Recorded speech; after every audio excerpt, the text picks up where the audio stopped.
Tasmanian scientists are worried the state's new rock lobster rules haven't taken into account all of the latest research. The government has chosen not to introduce an upper size limit. Researchers are worried the importance of large crayfish has been lost in the debate. The long-spined sea urchin is decimating kelp beds along Tasmania's east coast, eating it back to bare rock.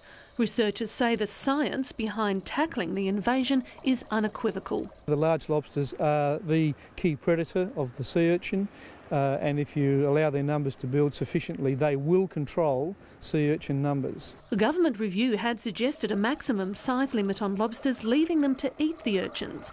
But the Fisheries Minister Brian Green dropped the proposal under pressure from the commercial industry, saying further scientific advice had found the impact of leaving the big lobsters wouldn't be as great as first thought. The researchers feel there's confusion about what the science has shown. The separate question of how best to increase the lobster population of those large lobsters, which is a different question, has been a little more controversial. They say the initial advice to government to build the population of large rock lobsters still stands. The most effective way that we found for increasing the biomass was really forms of reducing the catch on the east coast. There are all sorts of other things like a maximum size limit that really aren't that effective in reducing catch.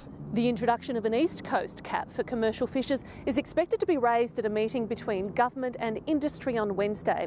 In a statement, Mr Green said the plan builds on cuts of around 28% over the past 3 years to the annual catch for the commercial fishery. If we do nothing and we keep the status quo, then there's every chance that within 1 to 2 decades, about 50% of the reefs on the east coast of Tasmania will be extensive barrens. A final report on the research will be delivered to government by the end of the year.